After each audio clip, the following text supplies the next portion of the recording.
Bismillahirrahmanirrahim. Assalamualaikum warahmatullahi wabarakatuh.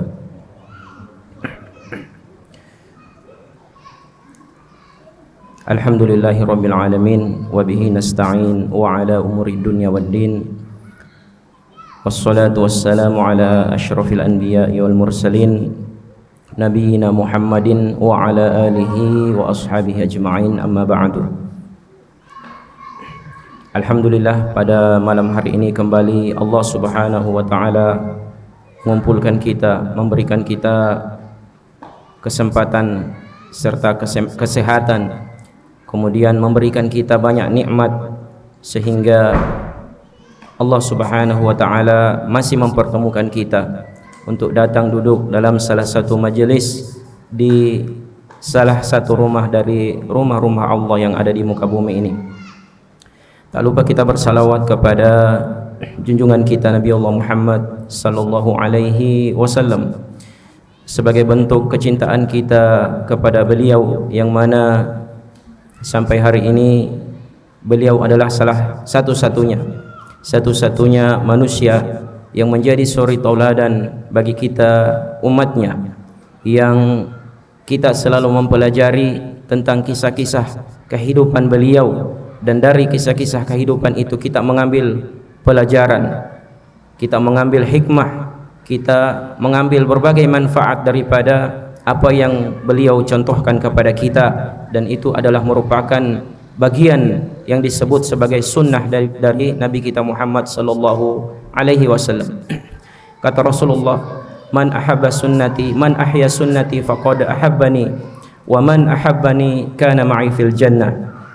Siapa yang menghidupkan sunnahku, maka dia berarti mencintaiku, dan siapa yang mencintaiku, maka nanti dia akan bersamaku di syurga.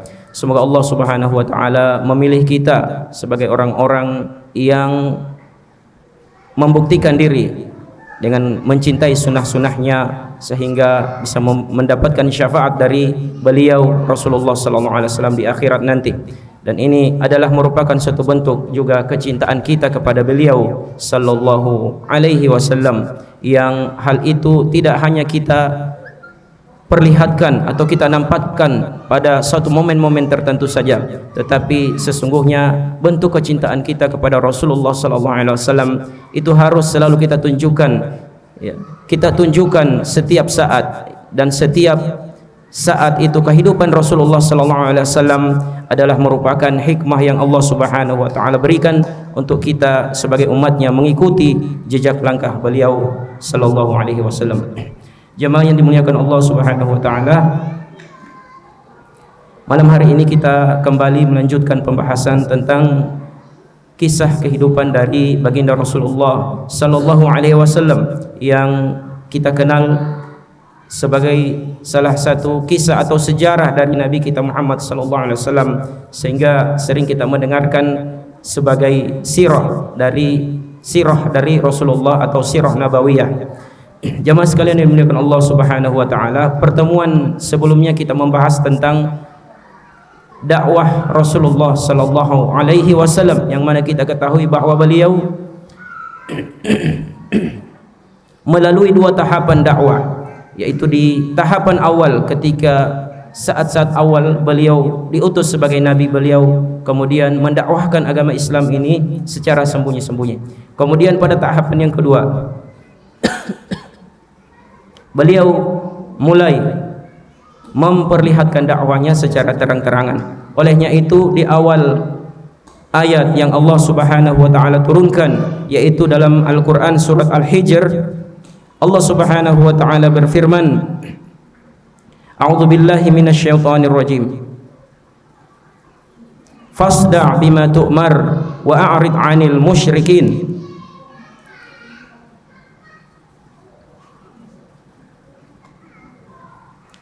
Inna kafainakal mustahzi'in alladzina yaj'aluna ma'allahi ilahan akhar fasawfa ya'lamun. Walaqad na'lamu annaka yadhiqu sadruka bima yaqulun fasabbih bihamdi rabbika wa kum minas sajidin wa'bud rabbaka hatta ya'tiyakal yaqin.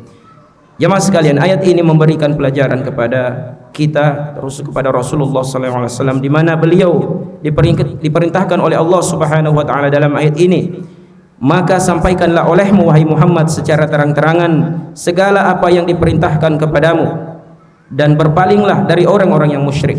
Rasulullah diperintahkan untuk berdakwah secara terang-terangan tanpa memperdulikan mereka mau ikut ataupun tidak. Dan kita ketahui bahwasanya dakwah Rasulullah SAW tidak langsung diikuti oleh orang-orang Quraisy. Kemudian Allah melanjutkan, sesungguhnya kami memelihara kamu daripada kejahatan orang-orang yang memperolok-olokkan kamu. Kita ketahui di mana Rasulullah dalam dakwahnya beliau mendapatkan celaan, hinaan dari kaumnya pada waktu itu. Kemudian Allah kemudian mengatakan, menghibur beliau agar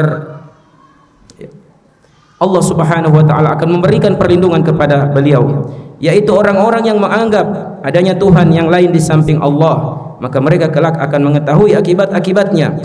Dan kami sungguh-sungguh mengetahui bahwa dadamu menjadi sempit disebabkan apa yang mereka ucapkan. Maka bertasbihlah dengan memuji Tuhanmu dan jadilah kamu di antara orang-orang yang bersujud. Maksudnya beliau beserta sahabat-sahabat diperintahkan untuk senantiasa bersujud, untuk sholat dan tetap bersabar. Wa'bud rabbaka hatta ya'tiyakal yaqin, dan sembahlah Tuhanmu sampai datang kepadamu ajal yang diyakini. Jemaah yang dimuliakan Allah Subhanahu wa taala, ini ayat yang kemudian memberikan pencerahan kepada Rasulullah SAW untuk kemudian berdakwah, melakukan dakwah secara terang-terangan. Dan jemaah sekalian, di awal dakwah terang-terangan kita sudah jelaskan pada pekan lalu bahwasanya Rasulullah SAW belum mendapatkan penentangan secara fisik maupun teguran dari kaumnya pada waktu itu. Namun jemaah sekalian, beberapa kali orang-orang Quraisy datang kepada Rasulullah. Bahkan dalam 2 kali pertemuan, 2 atau sampai 3 kali pertemuan, Rasulullah mengumpulkan mereka, mengajak mereka untuk mengikuti ajaran dari Rasulullah SAW. Namun kita ketahui bahwasanya orang-orang Quraisy pada waktu itu, terutama dari kalangan keluarga beliau sendiri, di situ ada paman-pamannya yang merupakan musuh terbesar dari Rasulullah SAW. Kita kenal ada Abu Jahal, ada Abu Lahab, orang-orang terdekat dari Nabi SAW. Mereka menolak, sampai beberapa kali beliau mengundang mereka untuk menyampaikan tauhid agama Islam ini kepada mereka, namun mereka tetap menolak. Maka jemaah sekalian dimuliakan Allah Subhanahu wa taala, setelah berlalunya ajakan Rasulullah SAW kepada kaum Quraisy pada waktu itu, kemudian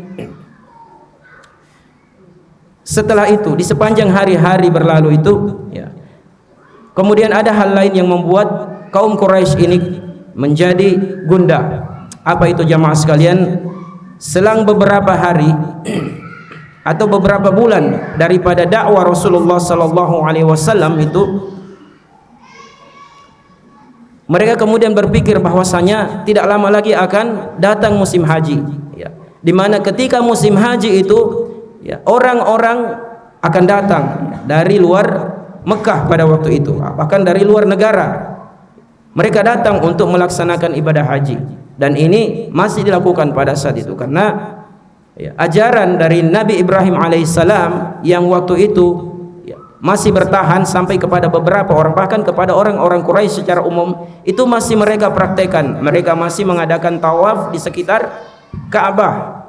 Jadi ini berasal dari ajaran Nabi Ibrahim. Namun ketika mereka kemudian mencampurkan ajaran daripada Nabi Ibrahim ini dengan kesyirikan, mereka pasang juga patung-patung atau berhala di sekitaran Ka'bah itu, lalu mereka tawaf di dalamnya. Ini kemudian menjadi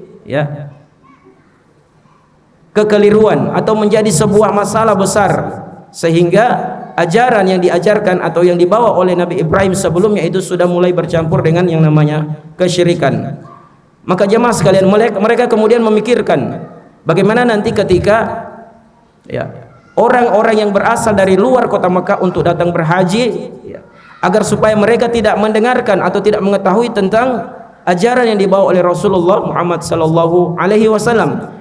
Sehingga mereka kemudian mengadakan suatu pertemuan di salah satu rumah dari pemuka Quraisy pada waktu itu yang bernama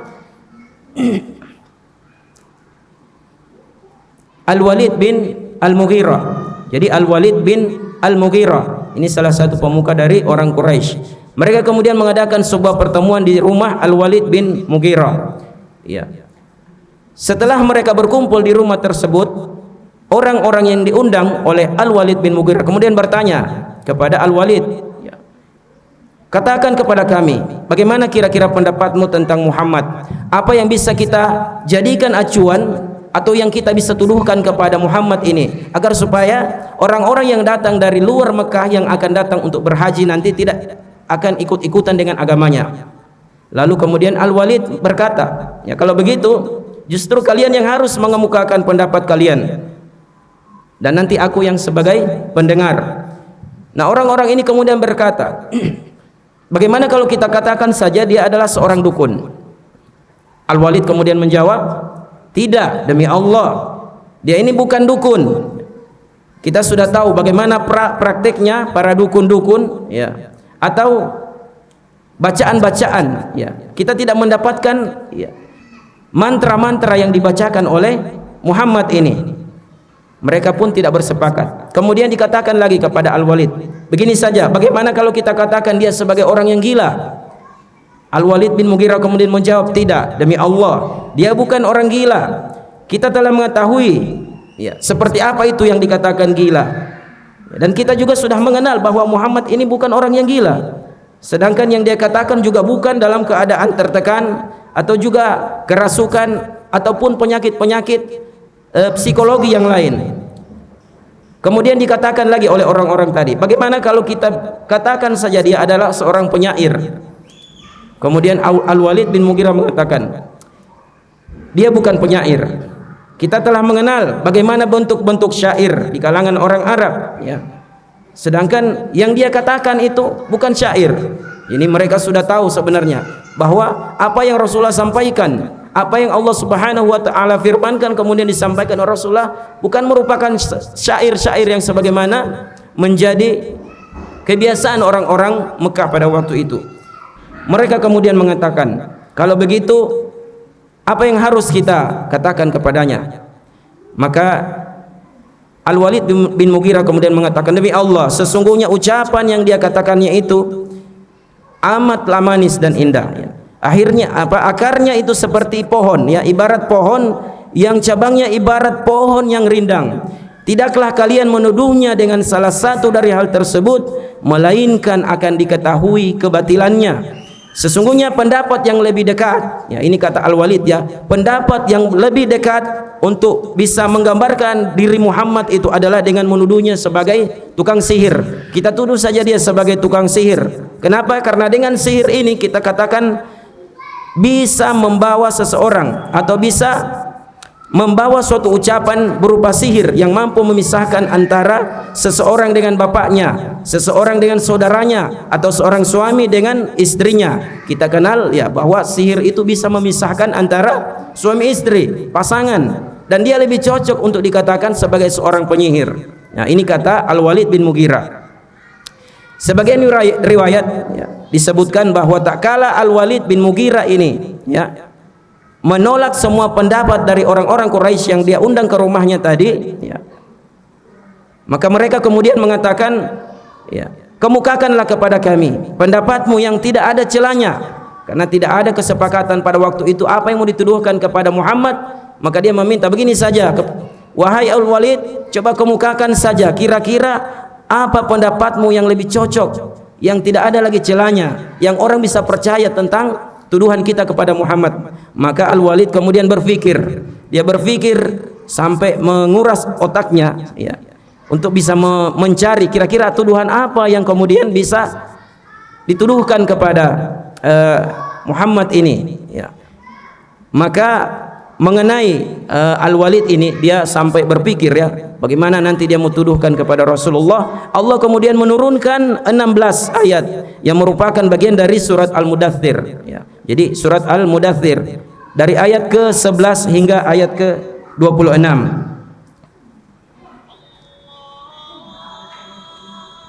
Allah Subhanahu wa taala kemudian berfirman dalam ayat itu, "Dzarni wa man khalaqtu wahida wa ja'altu lahu malan mamduda wa banina syuhuda wa mahattu lahu tamhida thumma yatma'u an azid.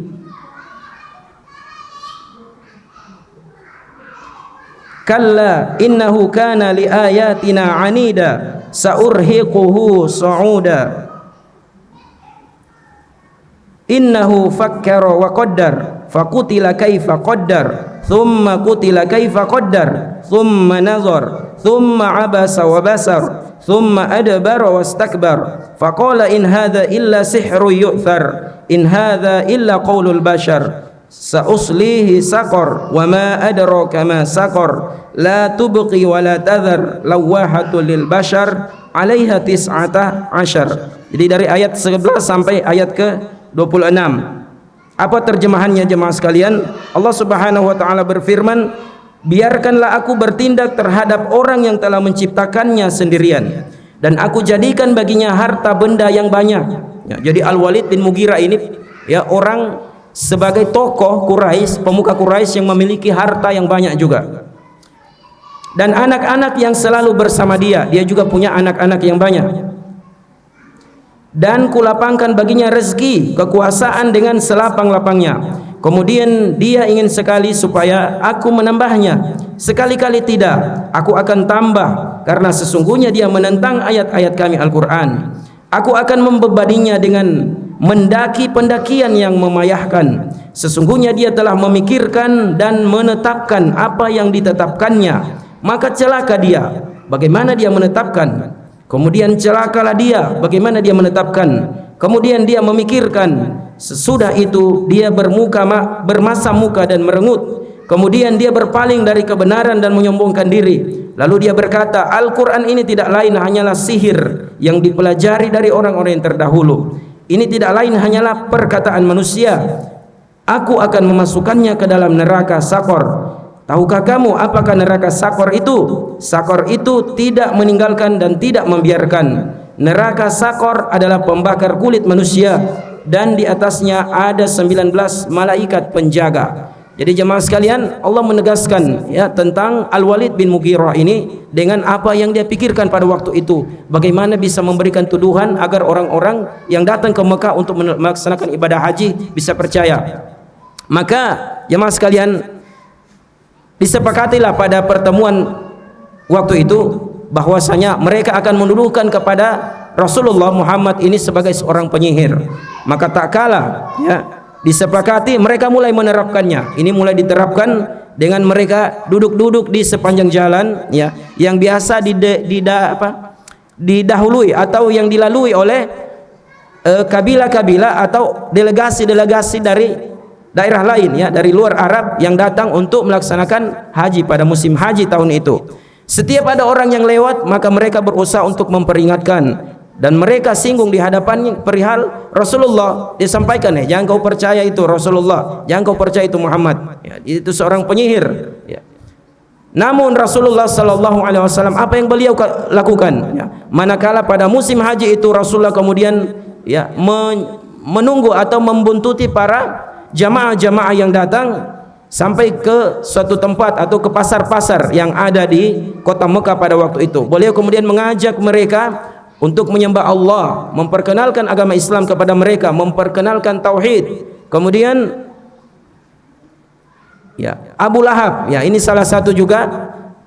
Abu Lahab itu berusaha untuk selalu membuntuti di belakang beliau. Beliau kemudian selalu diikuti oleh Abu Lahab. Rasulullah dimanapun berada diikuti. Ketika Rasulullah sallallahu alaihi wasallam menyampaikan tentang Islam, menawarkan Islam ini, Abu Lahab dari belakang kemudian mengatakan, jangan kau percaya dia, jangan kau patuhi dia. Kenapa? Karena dia ini seorang pembawa agama baru, ya, orang yang berdusta. Ini coba tuduhan-tuduhan yang diberikan kepada Rasulullah. Karena kita ketahui bahwa Rasulullah pada waktu itu sudah mulai terang-terangan, walaupun beliau sendiri meminta kepada para sahabat-sahabatnya untuk tidak memperlihatkan dahulu ibadah mereka, solat mereka. Tapi Rasulullah ya, mulai terang-terangan beliau sudah melaksanakan solat di depan Ka'bah. Jadi ini beberapa usaha-usaha yang dilakukan oleh orang-orang Quraisy untuk menghalangi dakwah Rasulullah sallallahu alaihi wasallam. Maka jemaah sekalian, setelah berlalunya musim haji, ternyata apa yang dituduhkan oleh orang-orang Quraisy, khususnya Abu Lahab tadi, Abu Jahal tadi, kemudian tidak serta-merta membuat para delegasi Arab yang datang tadi untuk percaya. Justru mereka merasa ingin mengetahui apa sebenarnya ajaran yang dibawa oleh Nabi Muhammad sallallahu alaihi wasallam. Olehnya itu, sebuah pelajaran bagi kita ketika ada sebuah tuduhan yang diberikan kepada kita, secara pribadi maupun secara kelompok maupun secara agama, ada hal-hal yang dituduhkan, jikapun itu tidak mengharuskan kita untuk membantahnya, apalagi dia semacam celaan kepada kita pribadi, kalau memang tidak harus kita bantah, maka tidak usah kita dengarkan atau tidak usah kita meresponnya, karena justru ini hanya tidak akan memberikan akibat atau tidak akan memberikan jalan keluar bagi kita. Maka Rasulullah pada waktu itu ketika menawarkan agama ini kepada orang-orang yang datang, dan orang-orang tersebut kemudian mendengarkan ajaran yang dibawa Rasulullah, mereka kemudian kembali ke negara mereka masing-masing, dan itu disampaikan ke sana sampai berita tentang adanya Rasulullah sallallahu alaihi wasallam sudah mulai menyebar, walaupun tidak sebagian yang langsung menerima ajakan dari Rasulullah sallallahu alaihi wasallam. Jemaah sekalian, ini kita ketahui, Rasulullah kemudian sudah mulai terang-terangan untuk mendakwahkan agama Islam, dan banyak sekali tindakan-tindakan yang didapatkan oleh Rasulullah dan juga kepada para sahabat-sahabatnya, tindakan-tindakan yang dilakukan oleh kaum Quraisy, orang-orang yang membenci dengan ajaran dari Rasulullah sallallahu alaihi wasallam. Beberapa yang mereka lakukan adalah dengan menyindir ataupun menghina ataupun mengejek dan mendustakan dari Rasulullah sallallahu alaihi wasallam. Allah kemudian menggambarkan tentang hal itu. Banyak sekali ayat yang menceritakan tentang bagaimana orang-orang Quraisy pada waktu itu mereka menentang dengan berbagai macam penentangan. Ada yang sampai mencemarkan citra atau ajaran-ajaran Islam yang dibawa oleh Rasulullah sallallahu alaihi wasallam. Kemudian menuduh beliau sebagai seorang penyihir, kemudian menuduh beliau sebagai seorang pembawa berita atau dongeng. Jadi Al-Quran dianggap sebagai dongeng. Maka jamaah sekalian, dan ini merupakan sebuah sunnatullah ketika kita membawa agama Islam ini atau mendakwahkan, bahkan ketika seseorang berusaha untuk memperbaiki diri pun, kita secara pribadi saja ketika kita ingin memperbaiki diri kita dari yang dahulunya kita banyak melakukan dosa atau hidup dalam dosa-dosa pada awal-awalnya, dan kita berusaha untuk memperbaiki diri kita, tentu di situ juga banyak sekali ujian yang akan kita dapatkan, dan sebagai seorang nabi tentu ujiannya lebih besar. Inna asyaddal bala al-anbiya, sesungguhnya ujian yang paling besar didapatkan itu adalah ujian yang akan didapatkan oleh para nabi. Saya izin minum.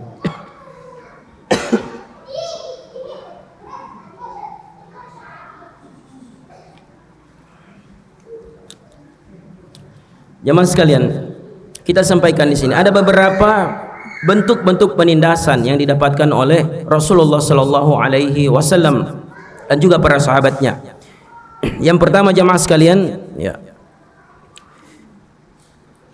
kita ketahui bahwa di Mekah itu ada Abu Jahal. Abu Jahal adalah salah satu pembenci dari ajaran yang dibawa oleh Rasulullah sallallahu alaihi wasallam. Beliau tahu bahwa Rasulullah sallallahu alaihi wasallam adalah sebagai seorang yang jujur, yang amanah, yang bisa menjaga kepercayaan dari orang, tetapi beliau tetap tidak mau ikut dengan apa yang Rasulullah sallallahu alaihi wasallam bawa. Maka ketika Abu Jahal ini mendengarkan ada laki-laki yang masuk Islam, baik itu dari kalangan bangsawan, orang yang punya kekuatan misalnya, maka dia tetap berusaha untuk mencaci, dia menghina atau mengancam orang itu dengan mengatakan bahwa dia akan membuat orang ini mengalami kerugian baik secara materi psikologis. Jadi dia coba untuk mempengaruhi orang ini atau memberikan hinaan atau cacian, teguran kepada orang tersebut. Ini selalu dilakukan oleh Abu Jahal. Namun ketika orang itu sebagai orang yang lemah atau orang yang dari kalangan budak misalnya, maka dia berusaha untuk melakukan kekerasan secara fisik, memukul atau menyiksanya. Kita ketahui bahwa salah satu atau banyak beberapa sahabat-sahabat yang pernah mendapatkan siksaan di awal-awal Islam. Ada sahabat Utsman bin Affan yang pernah digulung digulung dalam tikar yang terbuat dari pelepah kurma atau dari daun kurma. Itu beliau sampai digulung kemudian diasapi.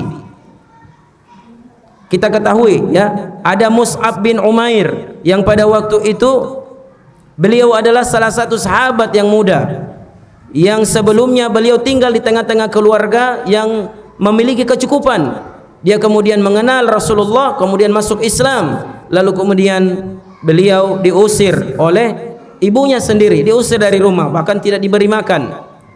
Kita kenal juga ada budak yang kemudian dimerdekakan oleh Abu Bakar, yaitu Bilal bin Rabah.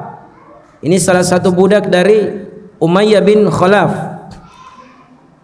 Bilal sampai dililit di leher dengan tali, lalu tali tersebut diserahkan kepada anak-anak, dililit dengan leher dengan tali, kemudian talinya disuruh tarik sama anak-anak keliling ke kota Mekah, sampai mengelilingi kota Mekah, sampai bekas dari tali, lilitan tali itu sampai membekas di lehernya. Dan ini adalah siksaan yang terberat yang dirasakan oleh Bilal bin Rabah. Pernah beliau juga satu ketika beliau dipaksa duduk di bawah sengatan matahari. Jadi matahari di Arab beda dengan matahari di Indonesia Dicari waktu di mana ketika matahari begitu panas, beliau didudukan di kerikil-kerikil dari yang ada di kota Mekah pada waktu itu, kemudian dijemur di situ di bawah terik matahari. Pernah juga dipaksa kelaparan, dan puncak dari siksaan yang didapatkan oleh Bilal bin Rabah ini adalah saat dia dibawa keluar di siang hari, kemudian dilemparkan di tanah lapang, di satu tempat di tanah lapang yang ada kerikil di kota Mekah. Setelah itu dia ditindih dengan batu besar, dadanya ditindis dengan batu, sehingga Umayyah berkata kepadanya, demi Allah, engkau akan tetap mengalami kondisi seperti ini sampai engkau mati atau engkau berpaling dari ajaran Muhammad. Maka meskipun dalam keadaan seperti itu, jamaah sekalian, Bilal bin Rabah kemudian hanya bisa berkata Ahad, Ahad, Allah Maha Esa, Allah Maha Esa, sampai beliau terus menerus disiksa oleh majikannya tadi, Umayyah bin Khalaf. Suatu ketika Abu Bakar kemudian melewati dan melihat siksaan yang diterima oleh Bilal bin Rabah ini, kemudian Abu Bakar membeli dan juga menukarnya dengan seorang budak berkulit hitam. Dalam riwayat dikatakan di sini Bilal kemudian dibeli oleh Abu Bakar seharga 7 uqiyah atau 12 dirham atau 28 gram perak atau 5 uqiyah dari perak. Kemudian beliau dimerdekakan. Sahabat yang lain, jamaah sekalian, ada Ammar bin Yasir, mantan budak dari Bani Makhzum. Jadi mantan budak, berarti dia sudah dimerdekakan, sudah merdeka. Satu keluarga, Ammar bin Yasir, kemudian ibunya dari Ammar tadi, Sumayyah. Ini mereka masuk Islam, tidak luput juga dari penganiayaan. Mereka kemudian diseret keluar menuju tanah lapang. Kemudian diseret oleh kaum musyrikin dipimpin oleh Abu Jahal. Kemudian mereka disiksa mereka dengan panasnya cuaca tadi. Ketika mereka sedang menjalani siksaan, Nabi kemudian melintas di hadapan mereka seraya berkata, bersabarlah wahai keluarga Yasir, sesungguhnya tempat yang dijanjikan untuk kalian adalah surga. Yasir, ini sang ayah tadi, itu meninggal dunia dalam penyiksaan tersebut. Sedangkan ibunya Sumayyah ditusuk oleh Abu Jahal pada daerah kemaluannya sampai menembus ke pundaknya, ya. Jadi Sumayyah ini adalah wanita pertama yang mati syahid dalam Islam, ya. Setelah itu kemudian kaum musyrikin lebih meningkatkan lagi siksaan, terus ditingkatkan siksaan. Ya, anaknya yang masih hidup pada waktu itu adalah Ammar. Ya. Itu kadang dijemur, ya, kadang dikasih batu besar di atas badannya, batu yang besar yang panas, ya, yang dipanaskan terlebih dahulu, kemudian ditaruh di badannya, ditindis di badannya, sampai kemudian di dadanya itu, ya, terdapat bekas dari batu tersebut, ya. Kemudian terkadang juga dibenamkan atau dikasih masuk di air mukanya, dibenamkan di air, ya. Itu bentuk-bentuk penyiksaan yang diterima oleh Ammar itu. Maka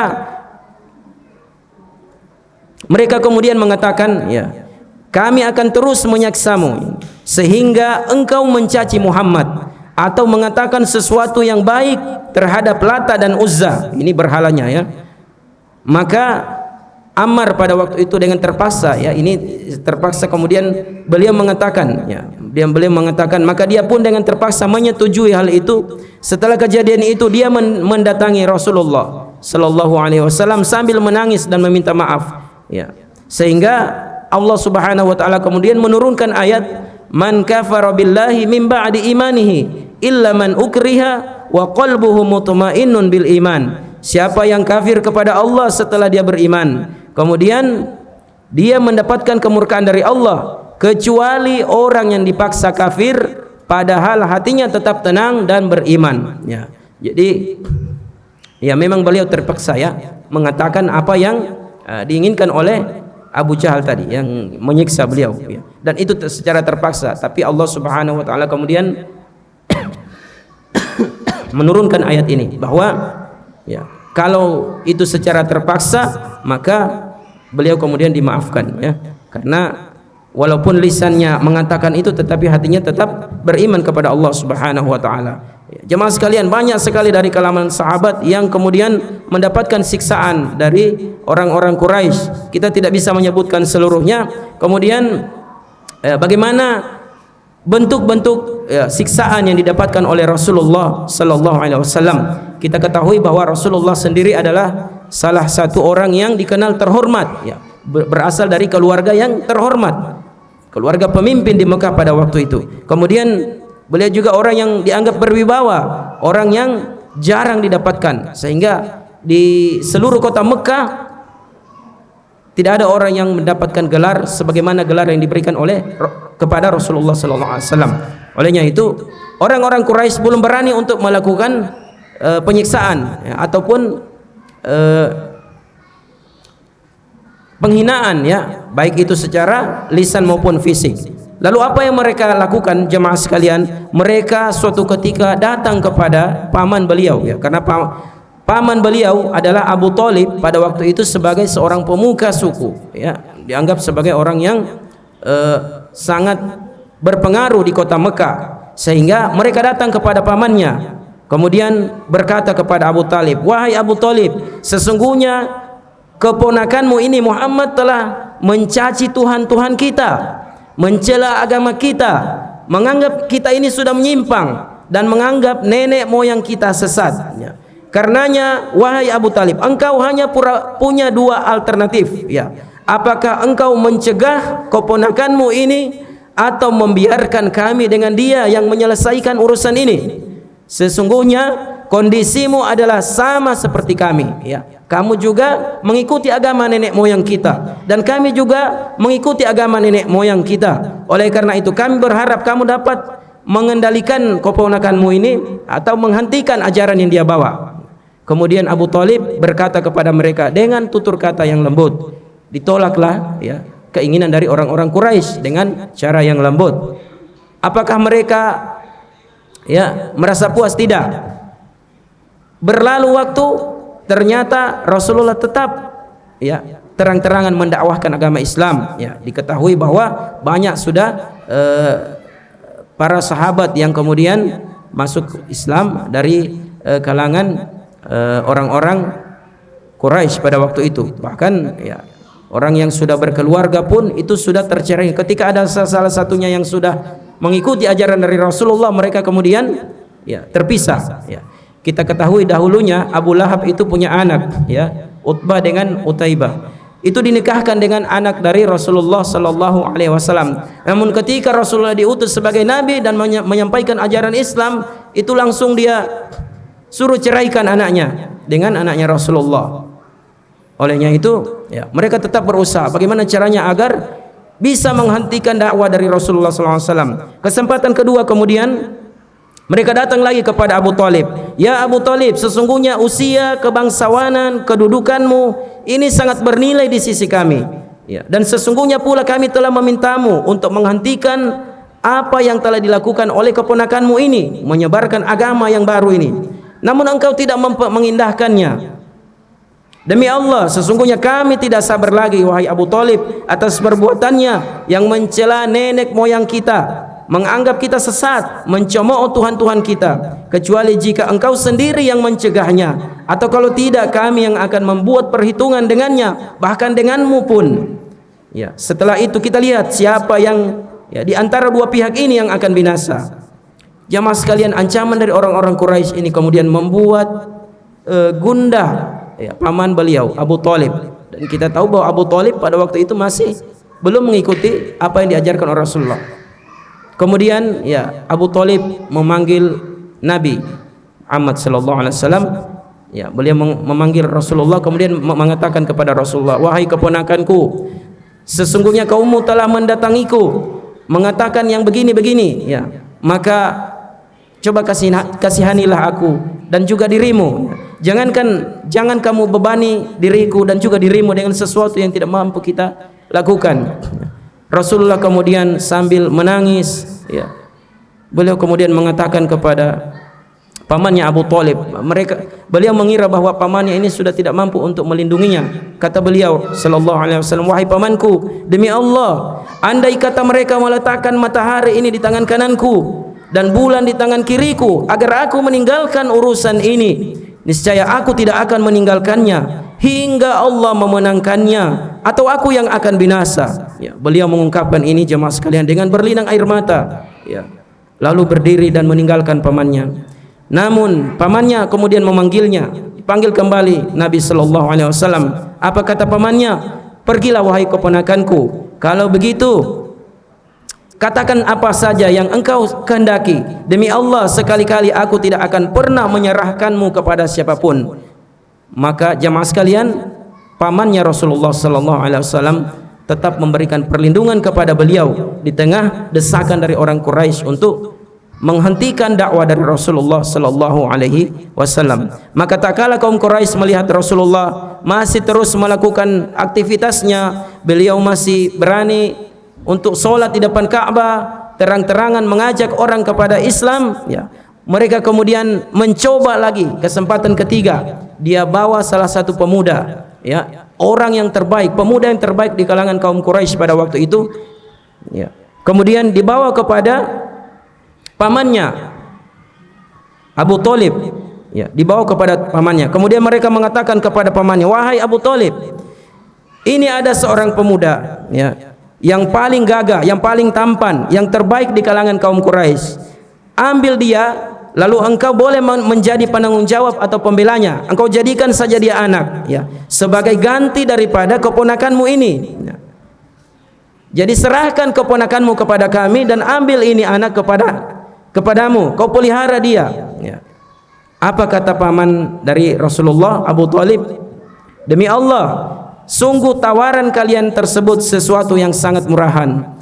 Apakah kalian ingin memberikan kepadaku anak kalian ini agar aku beri makan, lalu aku berikan keponakanku kepada kalian untuk kalian bunuh? Ya, jadi sungguh mustahil ini. Demi Allah, ini tidak akan pernah terjadi.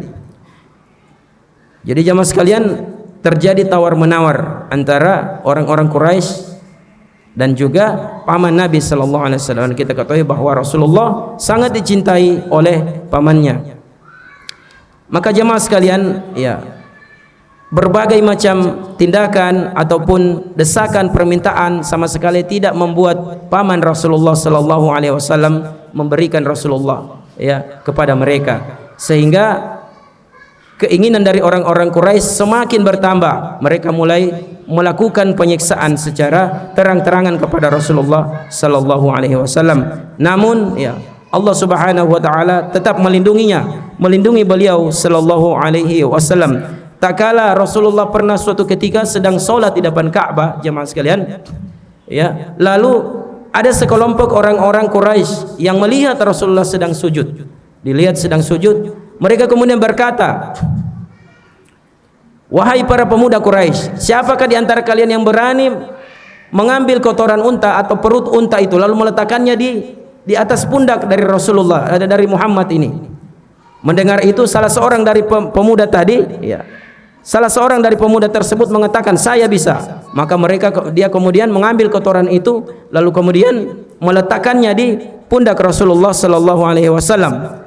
Dan Rasulullah ketika solat pada waktu itu, beliau kemudian tidak langsung bangun, tidak langsung bangkit dari sujudnya, sampai kemudian anaknya Fatimah datang untuk mengeluarkan kotoran tersebut dari pundak beliau sallallahu alaihi wasallam.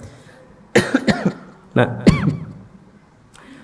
bentuk-bentuk penyiksaan atau bentuk-bentuk pelecehan kepada Rasulullah sallallahu alaihi wasallam begitu banyak yang beliau kemudian dapatkan dari kaumnya atau orang-orang Quraisy yang ada di kota Mekah, dan juga terkhusus kepada Abu Lahab. Abu Lahab ini adalah salah satu orang yang sangat banyak sekali memberikan permusuhan kepada Rasulullah sallallahu alaihi wasallam, sehingga Allah kemudian menurunkan ayatnya di surat Al-Lahab tentang menggambarkan tentang Abu Lahab tadi.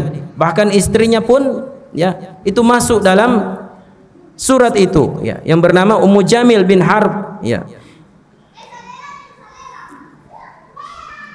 Bahkan istrinya ini pernah suatu ketika membawa duri, kemudian diletakkan di jalan-jalan yang biasa dilalui oleh Rasulullah sallallahu alaihi wasallam.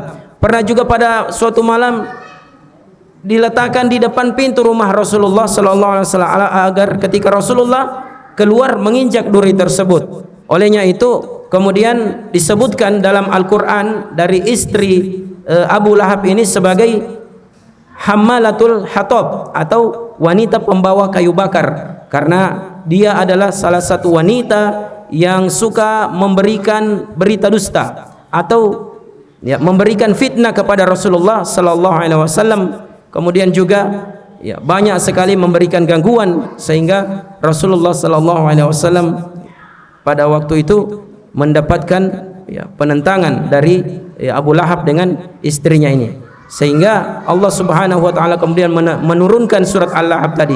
Ketika mendengar ayat Al-Qur'an tentang surat Al-Lahab ini, maka istri dari Abu Lahab ini datang. Dia datang mencari Rasulullah sallallahu alaihi wasallam di kota Mekah, di sekitaran Ka'bah. Dia mendapatkan pada saat itu Rasulullah sedang duduk bersama sahabatnya Abu Bakar. Dia mendatangi keduanya, kemudian berkata kepada Abu Bakar, "Wahai Abu Bakar, di manakah sahabatmu itu?"